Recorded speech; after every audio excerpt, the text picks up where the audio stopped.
મહેસાણા જિલ્લાના સામેત્રા ગામની સીમમાં આવેલી પેપર મિલ સામે હવે ગ્રામજનોનો આક્રોશ ચરમસીમાએ પહોંચી ગયો છે।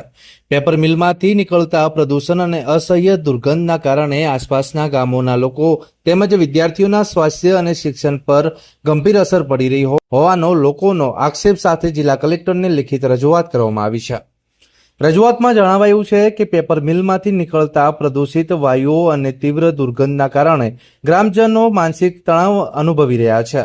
બીજી તરફ શાળાઓમાં અભ્યાસ કરતા વિદ્યાર્થીઓને શ્વાસ લેવામાં તકલીફ, આંખોમાં બળતરા, માથાનો દુખાવો અને એકાગ્રતા ભંગ જેવી સમસ્યાઓનો સામનો કરવો પડી રહ્યો છે, જેના કારણે શિક્ષણ કાર્ય પણ પ્રભાવિત થઈ રહ્યું હોવાનો આક્ષેપો થઈ રહ્યા છે। ગ્રામજનોનો આક્ષેપ છે કે છેલ્લા ઘણા સમયથી તેઓ વિવિધ સ્તરે રજૂઆતો કરી રહ્યા છે। અગાઉ રોડ બ્લોક સહિતના આંદોલનો કરવામાં આવ્યા હતા, છતાં આજ દિન સુધી કોઈ અસરકારક અને કાયમી ઉકેલ આવ્યો નથી। ગામ લોકો દ્વારા ચેતવણી આપતા જણાવાયું છે કે જો પેપર મિલ સામે તાત્કાલિક કાર્યવાહી નહીં કરવામાં આવે તો સામેત્રા સહિત આસપાસના 5 થી વધારે ગામોના લોકો સ્થળાંતર કરવાની ફરજ પડી શકે છે। હવે ગ્રામજનો એક જ માંગ સાથે અવાજ ઉઠાવી રહ્યા છે। અમને રોડ નથી જોઈતા, અમને રોજગાર નથી જોઈતો, અમને માત્ર શુદ્ધ હવા અને શુદ્ધ પાણી જોઈએ છે।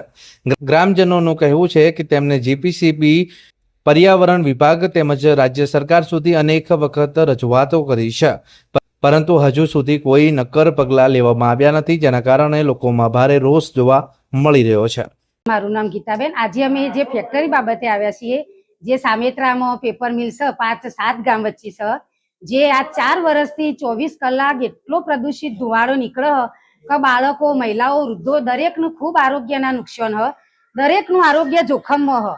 બાળકો તો 3 વર્ષથી દવા બધોનું ચાલુ હ। બાળકો શાળાએ જાય તો તરત ઘેર આવું પાછો કે અમને ઉલટી થાય, માથું ચડ્યો, તો એવી બાળકોને કેટલી ગોળીઓ રોજ આપવાની? તો આ સરકારને શું બાળકોના આરોગ્યની કોઈ પડી નહીં? આ ફેક્ટરી ઉપર કોઈ પગલો લેતા નથી। 3 વર્ષ થઈ ગયા, તો 4થું વર્ષ ચાલુ થયું।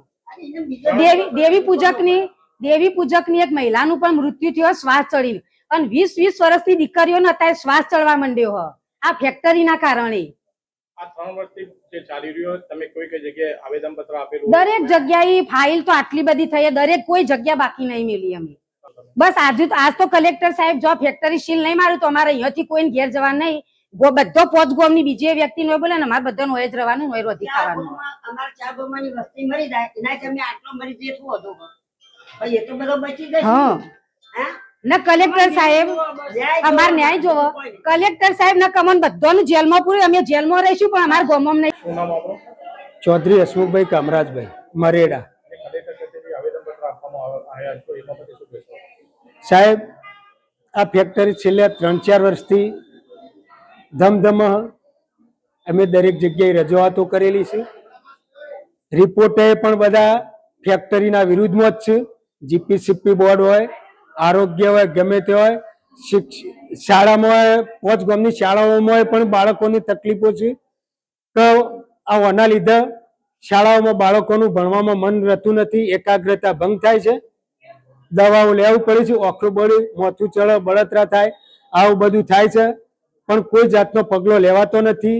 હવે તો એટલું માનસિક ત્રાસ થાય આ પ્રદૂષણના લીધે કે ગૃહ કલેશ થવા માંડ્યા, પણ કોઈ ઉપાય આનો નથી। અને અમે બસ એટલા માટે જાય કો તો ફેક્ટરી બંધ કરો, કો તો અમને ઓય રાખો, ઓય ના રાખી શકો તો આપ સાહેબ અમે સૌને જેલમાં મોકલો તો કોઈ વધુ નહીં, મરવું તો હમું મરવું। અમારી બીજી કોઈ સરકારથી કે કોઈનાથી કોઈ માંગણી નહીં, અમારે કોઈ જાતનો વિકાસ ગામોમાં નહીં જોતો। રોડ નહીં હોય તો ચાલશે, રસ્તા નહીં હોય ચાલશે, કોઈ ઘર નહીં જોતો, કોઈની નોકરી નહીં જોતી, કોઈના રોજગાર નહીં જોતા, બસ શાંતિથી અમને અમારી મહેનત કરીને અમે જીવીએ એ માટે સ્વતંત્ર શુદ્ધ વાતાવરણ રહે એ માટે ફેક્ટરી બંધ કરવા જ વિનંતી। અમારી બીજી કોઈ સરકારશ્રી તથા પ્રશાસન આગળ બીજી કોઈ જાતની કોઈ માંગણીઓ નથી। અમારા ગામનો આ ફેક્ટરીઓ બંધ થશે એટલે અમે ગણીશું કે અમારા જેટલા વિકાસ જ અમારા ગામના થયા એટલા કોઈના થયા નહીં ને સરકારને અમને ખૂબ વિકાસ કરી આલ્યા। અમારે બીજું કોઈ માંગણીઓ નથી કોઈનાથી। આના પહેલા અમે દરેક જગ્યાએ રજૂઆત કરી છે। અમે ગાંધીનગર જીપીસીપી બોર્ડમાં જેલા આવીએ, પછી પર્યાવરણ મંત્રીને મળેલા આવીએ, આપણા સીએમ સાહેબની લેખિત રજૂઆત કરી, રૂબરૂ આવેદન આપેલો છે, પણ આ સુધી કોઈ કોમ થયું મારા નજરમાં આવેલું નથી। પણ અમારા પ્રયત્નો સરકાર કે પ્રશાસન કેમ કોને નહીં સાંભળતું એ ખ્યાલ અમને નથી આવતો.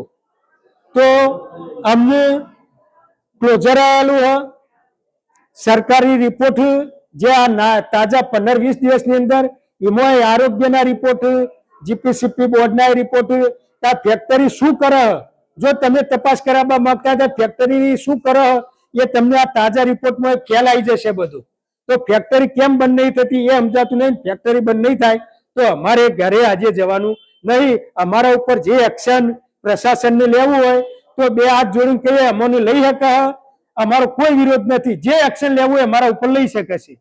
દેશ અને દુનિયાના સમાચાર જોવા માટે અમારી ચેનલ MG લાઈવ ન્યૂઝને સબસ્ક્રાઇબ કરો અને બેલ આઇકોન પર ક્લિક કરો, જેથી રોજે રોજની અપડેટ આપને મળતી રહે.